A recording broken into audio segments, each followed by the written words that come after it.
You think people just suddenly start disrespecting you for no reason? They don't. You trained them. Not in one moment, not in one argument, but through repetition. Disrespect doesn't appear overnight. It grows wherever it's tolerated, and most of it is happening silently. Today I'm going to show you 5 silent shifts that end that pattern instantly. No confrontation, no speeches, no emotional debates, just small behavioral changes that remove the leverage people have over you. If someone is slowly starting to take you less seriously, these shifts will shut it down. You don't need to become colder, you don't need to argue louder, and you definitely don't need to explain yourself better. Disrespect survives because you keep engaging with it. You keep defending, you keep negotiating, you keep trying to be understood. These 5 shifts remove that fuel. They're simple, they're quiet, and they work immediately because they change the power dynamic, not the conversation. Let's start with the one most people get wrong first. The first shift is this: stop explaining your emotions. This is where most disrespect begins. Someone interrupts you. You say you didn't appreciate it. Instead of holding that position, you start justifying why it bothered you. You explain your tone, you explain your history, you explain your intentions, and without realizing it, you move from standing your ground to defending your right to stand there. That's the shift. The moment you start proving your feelings are valid, you lower your leverage. Because now the focus isn't their behavior, it's whether your reaction is reasonable. And once that debate starts, you've already lost position. Disrespect grows in that space. Here's how it plays out. You say, "That comment felt unnecessary." They reply, "You're too sensitive." Old pattern, you explain why you're not. You bring up context. You clarify what you meant. You soften your tone to sound calmer. New pattern, you don't argue. You don't justify. You don't negotiate your perception. You simply say, "That's how I see it." And you stop. No emotional essay, no defense, just stillness. When you stop trying to convince someone your feelings are valid, something changes. You remove the opening they use to question you. You show that your internal experience is not up for debate. Disrespect relies on flexibility, on the belief that if they push long enough, you'll bend. When you stop explaining, you stop bending. And when you stop bending, the pressure loses power. That's the first silent shift. You think this is about confidence. It's not. It's about classification. And once someone reclassifies you, they don't argue with you. They adjust around you. The second shift is this: let them be uncomfortable. And most disrespect survives because you're afraid of tension. You say no. They go quiet. They pull back. They act distant. And instead of holding your position, you rush to fix it. You explain again. You soften your boundary. You offer something smaller just to smooth things over. That's where leverage flips, because now they know something important. If they apply discomfort, you will adjust. And once someone learns that, they will use it. Disrespect doesn't always look aggressive. Sometimes it looks like a cold silence after you set a limit. Sometimes it looks like subtle guilt. You've changed. I guess I just won't ask anymore. Those aren't comments, they're pressure tests. Old pattern, you panic internally, you reassure them, you overcorrect. New pattern, you sit in it. You let them be disappointed. You let them process their feelings without rescuing them. You don't argue, you don't defend, you don't collapse your boundary just to restore comfort. Because here's the truth: someone being uncomfortable does not mean you did something wrong. Sometimes they're uncomfortable because you stopped making it easy to use you. When you stop managing other people's reactions, you remove one of the biggest tools of disrespect. You stop signaling that access to you requires constant accommodation. And the moment you stop negotiating against tension, something changes. They either adjust, or they reveal exactly how much they relied on your flexibility. Either way, you win position back. That's the second shift. The third shift is this: stop listening to apologies. Start watching patterns. Disrespect survives in promises. "I didn't mean it." "It won't happen again." You're overthinking it.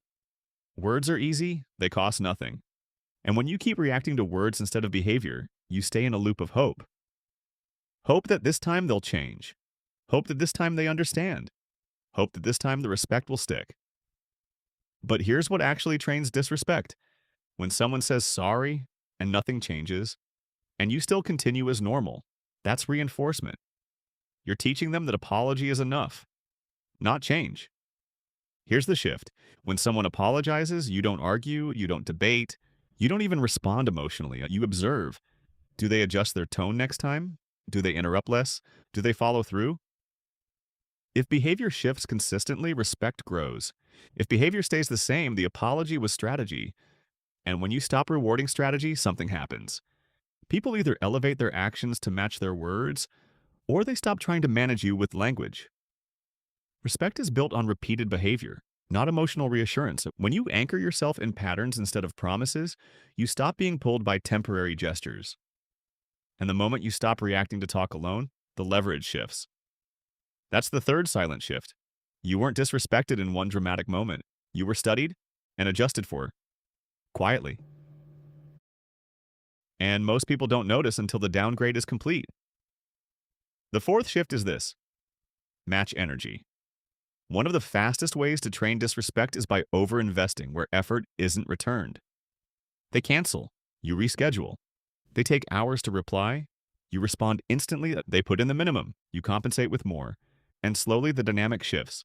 Not because they demanded it, but because you volunteered imbalance. Disrespect grows when access to you feels unlimited. When someone learns that no matter how little they give, you'll give more.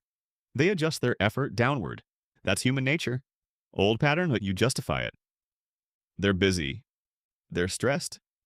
It's not that serious. And you continue carrying the weight. New pattern, you calibrate. They delay responses. You stop prioritizing theirs. They cancel repeatedly. You stop rearranging your schedule. They give surface level effort.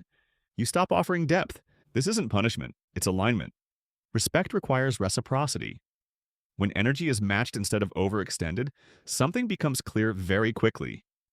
People who value you adjust upward. People who relied on your excess effort fade out. Either way, imbalance ends. When you stop chasing, overgiving, and compensating, you remove the reward system that enabled the disrespect. And once the reward disappears, so does the pattern. That's the fourth shift. The fifth shift is this: stop staying in conversations that go nowhere. Disrespect often hides inside repetition. You explain your position, they twist it. You clarify, they redirect. You respond again, they shift the focus. An hour later, nothing is resolved, but you're exhausted. That exhaustion isn't accidental. When someone keeps you in a loop, the goal isn't understanding, it's control. Because the longer you stay engaged, the more you feel pressure to finish the conversation. And the more you try to finish it, the more leverage they gain. Old pattern, you stay. You try harder to explain. You search for the perfect wording that will finally make them get it. New pattern, you exit. Not dramatically, not emotionally. You simply say, this isn't productive. And you stop participating. You don't need their agreement. You don't need them to admit anything. You remove your presence from the loop. When you stop feeding circular conversations, something shifts immediately. They lose the stage. They lose the repetition.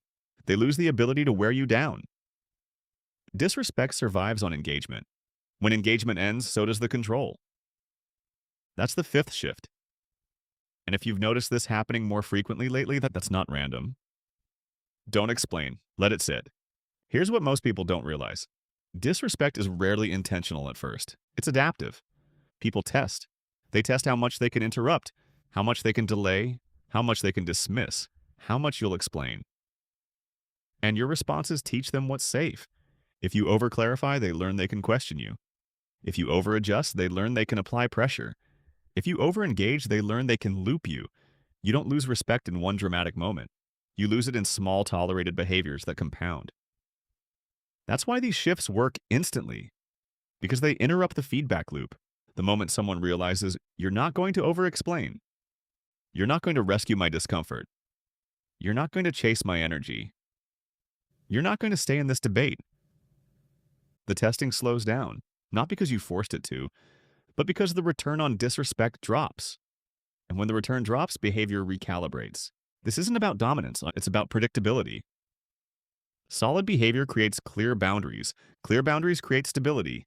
And stability commands respect without asking for it. Here's what these 5 shifts have in common. They don't make you louder. They don't make you aggressive. They make you still. And stillness is uncomfortable for people who rely on your flexibility. When you stop explaining your emotions, you stop asking for permission to feel. When you let people sit in their discomfort, you stop negotiating against tension. When you watch patterns instead of apologies, you stop rewarding talk over action. When you match energy, you stop volunteering imbalance. And when you exit conversations that loop, you stop feeding control. None of this is dramatic. That's why it works.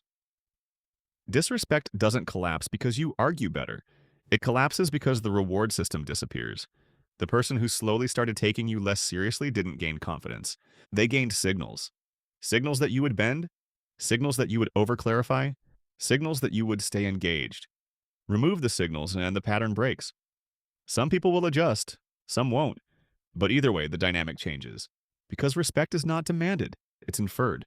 And when your behavior becomes solid, consistent, and non-negotiable, the message becomes clear. Access to you requires balance. That's how disrespect ends instantly, not through force, but through structure.